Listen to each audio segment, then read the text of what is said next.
Praise the Lord, everyone. Praise the Lord. Praise the Lord. I want to thank each of you for joining with me for Thursday's daily Bible study coming from Charlene's Outreach Ministries. Our lesson for today is All Fullness Dwells in Jesus. All fullness dwells in Jesus. And our lesson is coming from Colossians 1, verses 16 through 20. Amen. But before we get started, I want to ask if anything is said touches your heart, soul, or spirit, or you have any questions or comments. Please feel free to jot them at the bottom of the screen below, and I will get to them as soon as possible. Also, if you would, subscribe to my channel if you have not already done so, and join with us as we gather together to study and meditate on the word of the Lord as we get closer to the Lord during this time of trouble, because we don't know what is to come yet.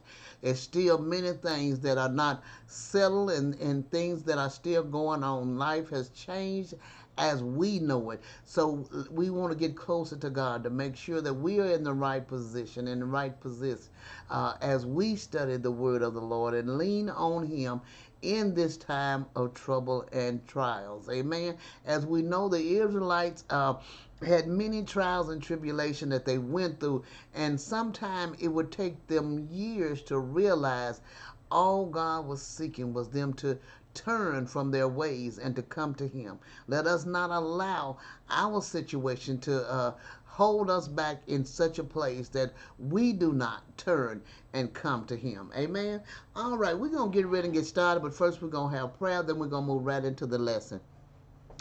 Dear Heavenly Father, we thank you, Lord. We thank you for watching over us, guiding us, and strengthening. We thank you for making a way out of no way, Lord. We thank you for leading us and guiding us in your true path of righteousness. We thank you for all that you have done, you is doing, and you shall do in our life. We give you all the glory, honor, and praise, and we thank you, Father, for all that you do in our life. We give you glory. Lord, we thank you that you watch over us all night long as we slumber and sleep, and we thank you, Father, that you wake us up each and every day with a new start, as your grace and mercy is fresh and new each and every day. We thank you for it, Father. We thank you, Father, that you give us activities of our limbs and our health and strength, Father. We thank you for all that you do in our life. We give you glory, honor, and praise. And Father, as we get ready to go into your word, we thank you, Father, that you do open our eyes that we see and our ears that we hear. And you give us wisdom, knowledge, and understanding from on high as we study and meditate on your word. As you said in your word, Father, that we are to meditate on your word day and night, not to allow the word not to be to the point that it is on our heart, that it is a part of our life, that it is us, that we walk in it and we live in it, and we give you glory, honor, and praise, and we thank you for it. In Jesus' name, amen. All right, we're going to get ready and get started with the lesson. As we said, our lesson,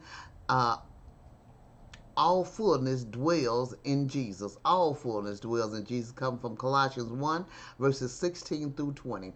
And the scripture lesson text read, For by him were all things created that are in heaven and that are in earth, visible and invisible, whether they be thrones or dominions or principalities or powers. All things were created by him and for him, and he is before all things, and by him all things consist. And he is the head of the body, the church, who is the beginning, the firstborn from the dead, that in all things he might have the preeminence. For it pleased the Father that in him should all fullness dwell, and having made peace through the blood of his cross, by him to reconcile all things unto himself. By him I say, whether they be things in earth or things in heaven.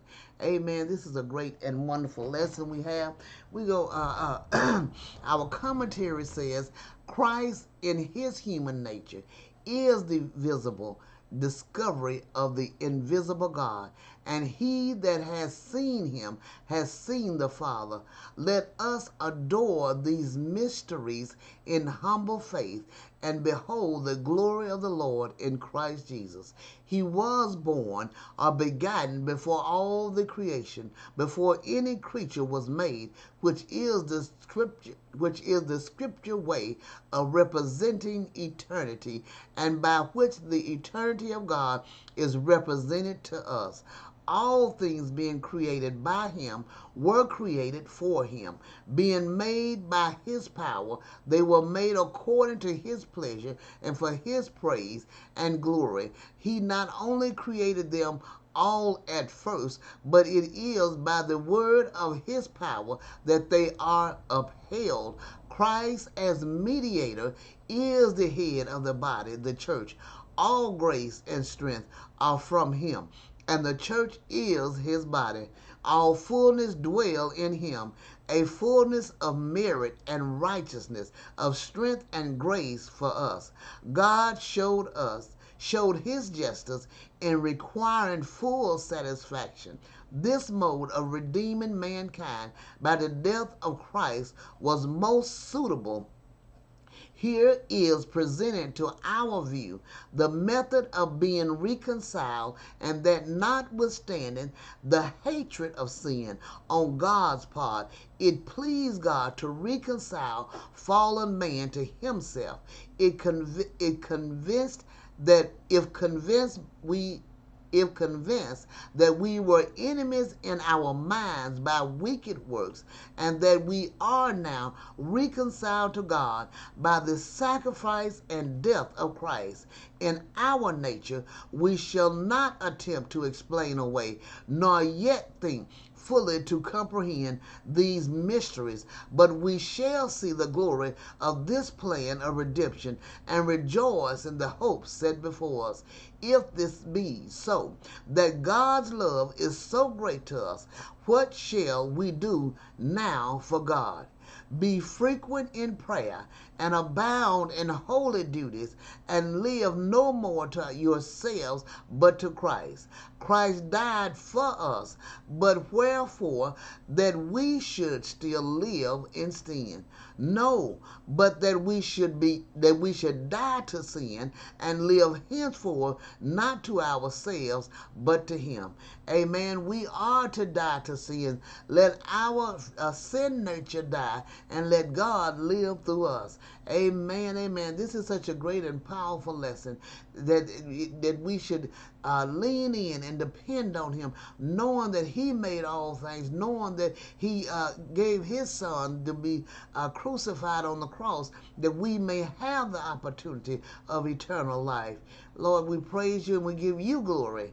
Amen. Such a wonderful lesson. Y'all have a wonderful and blessed day. God bless each of you.